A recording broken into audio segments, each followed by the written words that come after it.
ಇನ್ನು ಸ್ಪೀಕರ್ ಕಚೇರಿಯಲ್ಲಿ ಆಡಳಿತ ಪಕ್ಷ ಹಾಗೂ ವಿಪಕ್ಷ ಸಭೆ ನಡೆಯಿತು. ಸಭೆಯಿಂದ ಹೊರ ನಡೆದಿದ್ದಾರೆ ಬಿಜೆಪಿ ನಾಯಕರು. ಸಭೆಯಿಂದ ಅರ್ಧಕ್ಕೆ ಹೊರ ನಡೆದಿದ್ದಾರೆ ಬಿಜೆಪಿ ನಾಯಕರು. ಇದೊಂದು ನಡೀತಾ ಇರುವಂತಹ ಬೆಳವಣಿಗೆ. ಇದು ಸಭೆಯಿಂದ ಅರ್ಧಕ್ಕೆ ಹೊರ ನಡೆದಿದ್ದಾರೆ ಅಂದ್ರೆ ನಡೀತಾ ಇದ್ದಂತಹ ಸಭೆಯಲ್ಲಿ ಏನಾದರೂ ಬಿಜೆಪಿಯ ಮಾತಿಗೆ ಸ್ಪೀಕರ್ ಆಗಲಿ ಅಥವಾ ಆಡಳಿತ ಪಕ್ಷವಾಗಲಿ ಸ್ಪಂದಿಸಲಿಲ್ವಾ, ಅಥವಾ ಅವ್ರು ಇಟ್ಟಂತಹ ಬೇಡಿಕೆ ಆದರೂ ಏನಿತ್ತು, ಇಂಥ ಒಂದಷ್ಟು ವಿಚಾರಗಳು ಗಮನಕ್ಕೆ ಬರಬೇಕಿದೆ, ಈಗಷ್ಟೇ ಬೆಳಕಿಗೆ ಬರಬೇಕಿದೆ. ಆದರೆ ಸದ್ಯ ಸಿಗ್ತಾ ಇರುವಂತಹ ಮಾಹಿತಿಯ ಪ್ರಕಾರ ಇಬ್ಬರು ಸದನದ ನಾಯಕರ ಸಭೆ ನಡೀತಾ ಇತ್ತು.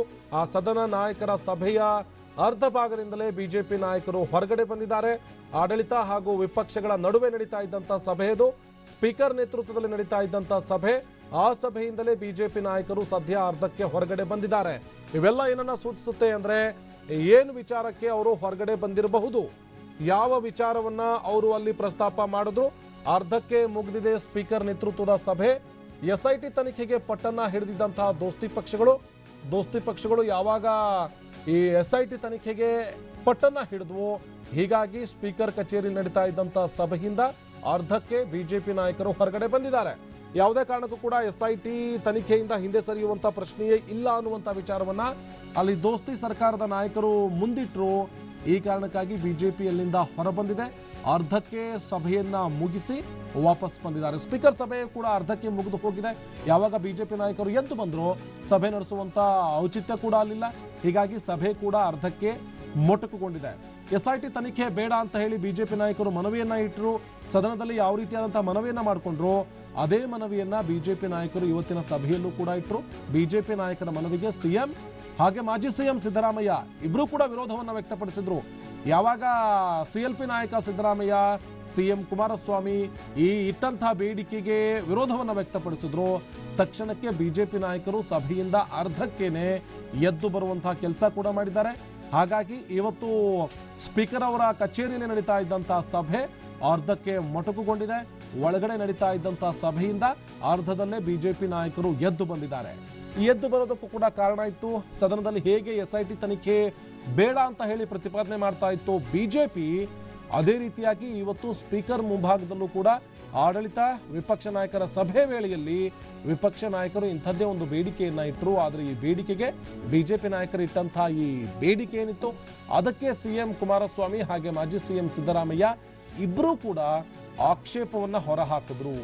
ಆಕ್ಷೇಪವನ್ನ ಮಾಡ್ತಾ ಇದ್ದ ಹಾಗೆ ಬಿಜೆಪಿ ನಾಯಕರು ಈ ಸಭೆಯಲ್ಲಿ ಇರೋದು ಉಚಿತ ಅಲ್ಲ, ಅಲ್ಲಿ ಯಾವ ರೀತಿಯಾದಂತಹ ಉತ್ತರ ಬಂದಿದೆಯೋ ಅಂಥದ್ದೇ ಉತ್ತರ ಇಲ್ಲಿ ಬಂದಿದೆ, ಈ ಕಾರಣಕ್ಕಾಗಿ ಸಭೆ ನಡೆಸೋದು ಉಚಿತ ಅಲ್ಲ, ಸಭೆಯಲ್ಲಿ ಭಾಗಿಯಾಗೋದು ಕೂಡ ಸರಿಯಲ್ಲ ಅಂತ ಹೇಳಿ ಅರ್ಧಕ್ಕೆ ಸ್ಪೀಕರ್ ಸಭೆಯಿಂದ ಎದ್ದು ಬಂದಿದ್ದಾರೆ ಬಿಜೆಪಿ ನಾಯಕರು. ಆ ಮೂಲಕ ಇವತ್ತೇನಾದ್ರೂ ಆಗಿ ಹೋಗಬಹುದು. ಆಡಳಿತ ಹಾಗೂ ವಿಪಕ್ಷ ನಾಯಕರು ಒಂದೆಡೆ ಸೇರಿದಾರಂದ್ರೆ ಏನಾದ್ರೂ ಒಂದು ಮಾರ್ಗವನ್ನ ಕಂಡುಕೊಳ್ತಾರೆ ಎನ್ನುವಂತ ಮಾತಿತ್ತು. ಆದ್ರೀಗ ಆ ಸಭೆಯಿಂದ ಅರ್ಧದಲ್ಲೇ ಬಿಜೆಪಿ ನಾಯಕರು ಹೊರಬಂದಿದ್ದಾರೆ. ಇದು ಬಿಜೆಪಿ ನಾಯಕರು ಸದ್ಯ ಹೊರಗಡೆ ಬಂದಿದ್ದಾರೆ. ಹೊರಗಡೆ ಬಂದಿರುವಂತಹ ಬಿಜೆಪಿ ನಾಯಕರು ಏನು ಹೇಳ್ತಾರೆ, ಯಾವ ಕಾರಣವನ್ನ ಇಟ್ಕೊಂಡು ಅವರು ಹೊರಗಡೆ ಬಂದ್ರು, ಇವೆಲ್ಲ ವಿಚಾರ ಈಗಷ್ಟೇ ಗೊತ್ತಾಗಬೇಕಿದೆ. ಆದರೆ ಸಿಗ್ತಾ ಇರುವಂತಹ ಪ್ರೈಮರಿ ಇನ್ಫಾರ್ಮೇಶನ್ ಪ್ರಕಾರ ಬಿಜೆಪಿ ಸಭೆಯಿಂದ ಅರ್ಧಕ್ಕೆ ಹೊರಗಡೆ ಬಂದಿದೆ. ಇಟ್ಟಂತಹ ಬೇಡಿಕೆಗೆ ಸ್ಪಂದನೆ ಸಿಗಲಿಲ್ಲ. ಇಲ್ಲಿ ಗಮನಿಸಬೇಕಾಗಿರುವಂತಹ ಅಂಶ, ಯಾವಾಗ ಮಾಜಿ ಸಿಎಂ ಸಿದ್ದರಾಮಯ್ಯ ಹಾಗೆ ಕುಮಾರಸ್ವಾಮಿ ಅವರು ಆಕ್ಷೇಪವನ್ನು ವ್ಯಕ್ತಪಡಿಸಿದ್ರು, ಅಂತಹ ಸಂದರ್ಭದಲ್ಲಿ ಸ್ಪೀಕರ್ ಏನು ಮಾತಾಡಿದ್ರು, ಸ್ಪೀಕರ್ ಯಾವ ವಿಚಾರವನ್ನ ಪ್ರಸ್ತಾಪ ಮಾಡಿದ್ರು, ಏನು ವಿಚಾರ ಮಾಡಿದ್ರು, ಅದು ಇಂಪಾರ್ಟೆಂಟ್ ಆಗುತ್ತೆ. ಅದು ಈಗಷ್ಟೇ ಗೊತ್ತಾಗಬೇಕಿದೆ. ಸ್ಪೀಕರ್ ಏನು ಮಾತಾಡಿದ್ರು ಅಥವಾ ಏನು ಮಾತನ್ನ ಹೇಳಿ ಸಭೆ ಆರಂಭಿಸಿದ್ರು, ಸಭೆ ಅರ್ಧಕ್ಕೆ ಮುಗಿದ ನಂತರದಲ್ಲಿ ಏನು ಮಾತನಾಡಿದ್ರು, ಇವೆಲ್ಲ ಕೂಡ ಇಂಪಾರ್ಟೆಂಟ್ ಆಗುತ್ತೆ. ಆದರೆ ಸದ್ಯ ಸಿಗ್ತಿರುವಂಥ ಮಾಹಿತಿಯ ಪ್ರಕಾರ ಬಿಜೆಪಿ ನಾಯಕರು ಸಭೆಯಿಂದ ಹೊರಗಡೆ ಬಂದಿದ್ದಾರೆ. ದೋಸ್ತಿ ಸರ್ಕಾರ ಪಟ್ಟು ಹಿಡಿದಿದೆ. SIT ತನಿಖೆಯ ಮೂಲಕವೇ ಈ ಇಡೀ ಆಡಿಯೋ ಬಾಂಬ್ನ ತನಿಖೆ ಆಗಬೇಕು, ಆ ಮೂಲಕವೇ ಸಮಗ್ರವಾದಂಥ ತನಿಖೆ ಆಗೋದಕ್ಕೆ ಸಾಧ್ಯ. ಇಲ್ಲಿ ಕ್ರಿಮಿನಲ್ ಪ್ರೊಸೀಡಿಂಗ್ಸ್ ಇರೋದ್ರಿಂದ ಇಲ್ಲಿ SIT ಇಂದನೇ ತನಿಖೆ ಮಾಡಿಸೋದು ಸಾಧ್ಯ ಆಗುತ್ತೆ. ಇನ್ನುಳಿದ ಯಾವ ಎಂಕ್ವೈರಿ ಕಮಿಟಿಗಳಿಂದಲೂ ಕೂಡ ಇಂಥದ್ದೊಂದು ತನಿಖೆಯನ್ನು ನಡೆಸೋದಕ್ಕೆ ಸಾಧ್ಯ ಇಲ್ಲ ಅನ್ನುವಂಥ ಒಂದು ದೃಢ ನಿರ್ಧಾರಕ್ಕೆ ದೋಸ್ತಿ ಸರ್ಕಾರ ಬಂದಿದೆ. ಆ ಕಾರಣಕ್ಕಾಗಿ ಇವತ್ತು ಸ್ಪೀಕರ್ ಜೊತೆ ನಡೆದಂಥ ಸಭೆಯಲ್ಲೂ ಕೂಡ ದೋಸ್ತಿ ಸರ್ಕಾರದ ನಾಯಕರುಗಳು ಇಂಥದ್ದೇ ಒಂದು ಮಾತನಾಡಿದ್ರು. ಬಿಜೆಪಿ ಇಟ್ಟಂತಹ ಮನವಿಗೂ ಕೂಡ ಆಕ್ಷೇಪವನ್ನು ವ್ಯಕ್ತಪಡಿಸಿದ್ರು. ಯಾವುದೇ ಕಾರಣಕ್ಕೂ ಕೂಡ SIT ತನಿಖೆಯಿಂದ ಹಿಂದಗಡೆ ಬರುವಂಥ ಅಥವಾ ಹಿಂದೆ ಸರಿಯುವಂಥ ಪ್ರಶ್ನೆಯೇ ಇಲ್ಲ ಅನ್ನುವಂಥ ವಿಚಾರವನ್ನು ಸ್ಪಷ್ಟಪಡಿಸಿದರು.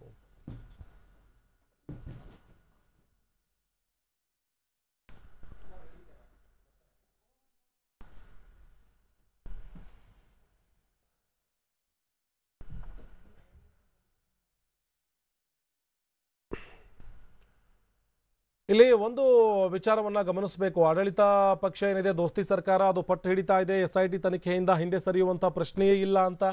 ಆದ್ರೀಗ ಬಿಜೆಪಿ ಮಾತ್ರ ತನ್ನ ಪ್ರಯತ್ನಗಳನ್ನ ಬಿಡ್ತಾ ಇಲ್ಲ.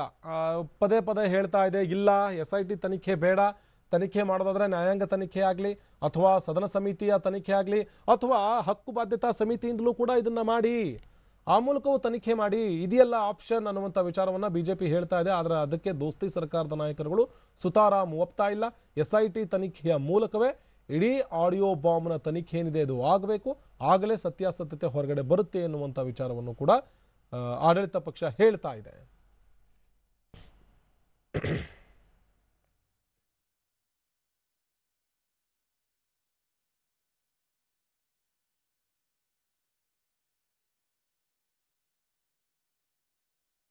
ಸದನದಲ್ಲಿ ಇಟ್ಟಂತಹ ಒಂದಷ್ಟು ಬೇಡಿಕೆಯನ್ನೇ ಇವತ್ತು ಸ್ಪೀಕರ್ ಸಭೆಯಲ್ಲಿ ಬಿಜೆಪಿ ನಾಯಕರು ಇಟ್ಟರು. ಅಲ್ಲಿ ಹೇಗೆ ಸದನದಲ್ಲಿ ಇವೆಲ್ಲವೂ ಕೂಡ ಬೇಡ, ನಾವೇ ತಗೊಂಡು ಹೋಗಿ ಅಸ್ತ್ರವನ್ನು ಪೊಲೀಸರಿಗೆ ಯಾಕೆ ಕೊಡಬೇಕು ಅನ್ನುವಂಥ ವಿಚಾರವನ್ನು ಮಾಧುಸ್ವಾಮಿ ಅವರು ವ್ಯಕ್ತಪಡಿಸ್ತಾ ಇದ್ರು ಸದನದಲ್ಲಿ. ಅಂಥದ್ದೇ